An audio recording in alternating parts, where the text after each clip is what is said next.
All Tripura Blind Association ni bakhaktui hastini mokolnu gyarokni hamkrai rejak juda juda sanmungtui tini শিক্ষা ভবনও হাসতে হাপাংনি elementary education নাইখুংনি joint director Liza Bardhan ni thani o deputation de lekha mo thani tangphang mithun saha sai khnarkha borni juda juda sanmung tawo manbayakho mokolnu gyarokni hamkraini bagai a manthairokno rana nangnai hinai আমরা all Tripura blind অ্যাসোসিয়েশনের পক্ষ থেকে রাজ্যের দৃষ্টিহীন যারা শিক্ষার্থী অর্থাৎ ছাত্রছাত্রী এবং দৃষ্টিহীন যারা শিক্ষক শিক্ষিকা আছেন তাদের বিভিন্ন সমস্যা নিয়ে আজকে আমরা এখানে এসেছি মাননীয় অধিকর্তা রাজীব দত্ত মহোদয়ের নিকট ডেপুটেশনে মিলিত হতে।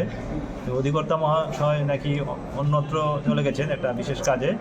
আমাদের ডেপুটেশন গ্রহণ করেছেন এই দপ্তরের যুগ্ম অধিকর্তা মহোদয়া।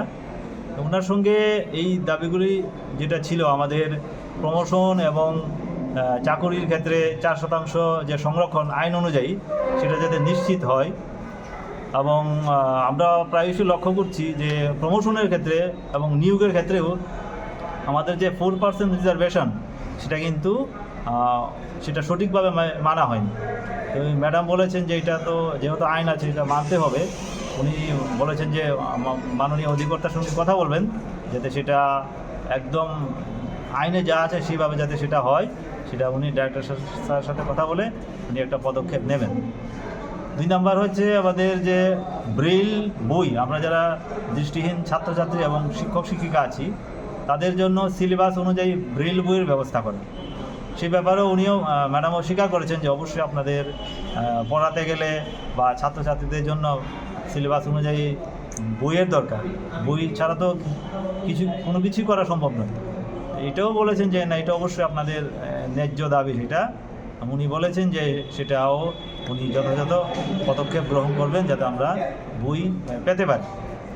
তারপরে হচ্ছে যে প্রতিটা বিল্ডিংয়ে, স্কুল থেকে শুরু করে অফিস, প্রত্যেকটা বিল্ডিংয়ে যাতে যারা বিশেষভাবে সক্ষম ব্যক্তি তাদের অ্যাক্সেসিবল হয়, তাদের উপযোগী হয়, যেমন ramp, scientific ramp, tactile design, Braille display এগুলি যাতে থাকে। এটা আইনে আছে কিন্তু সেটা অধিকাংশ ক্ষেত্রেই সেটা নেই। এটাও বলেছেন যে না, এটা থাকা উচিত। এবং আমরা বলেছি এই যে বিল্ডিংয়ে যে একটা র্যাম্প আছে সেখানে আপনারাও দেখবেন যে র্যাম্পের চারিকিনারে বিভিন্ন ধরনের বাইক, স্কুটিতে ভর্তি। কিন্তু একজন যিনি শারীরিকভাবে সমস্যার সম্মুখীন ওনার পক্ষে তো আসাটা কষ্টকর হয়ে যাবে।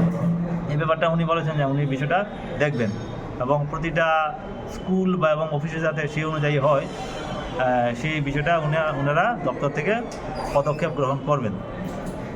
তারপরে আছে যে বিশেষভাবে সক্ষম ব্যক্তিদের অধিকার আইন 2016 অনুযায়ী প্রতিটা দপ্তরে একজন গ্রিভেন্স রিড্রেসাল অফিসার অর্থাৎ একজন দায়িত্বপ্রাপ্ত আধিকারিক থাকার কথা। যে আধিকারিকের কাজ হবে এই দপ্তরের যারা বিশেষভাবে সক্ষম ব্যক্তি কর্মচারী আছেন তাদের অভাব অভিযোগগুলি শোনা এবং এই অভাব অভিযোগগুলিকে নিষ্পত্তি করা, সেটাও এই দপ্তরে নেই। আমরা অনেকবারই বলেছি কিন্তু আজও অবধি সেটা হয়নি। ম্যাডাম বলেছেন যে না, এটা তো যেহেতু আইন আছে সেটা হওয়া উচিত এবং সেটা দরকারও। ম্যাডাম বলেছেন যে সেই ব্যাপারে উনি ওনার দিক থেকে যা যা করার সেই পদক্ষেপ উনি গ্রহণ করবেন।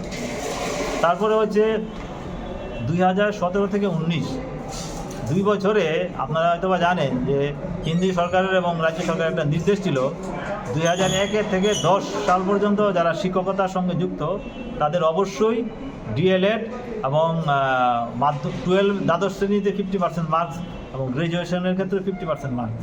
সেই অনুযায়ী আমাদের মধ্যে যারা দৃষ্টিহীন শিক্ষক শিক্ষিকা তারা ডিএলএড করেছেন কিন্তু আজ অবধি তারা সার্টিফিকেটটা পায়নি। সেটার দায়িত্ব ছিল NIOS, তারা এখন পর্যন্ত সার্টিফিকেটটা দেয়নি। এই ব্যাপারে উনি বলেছেন যে তারা যাতে সার্টিফিকেটটা অতি দ্রুত পেতে পারেন তার জন্য যথাযথ পদক্ষেপ তিনি গ্রহণ করবেন এবং তাদের সঙ্গে কথা বলবেন।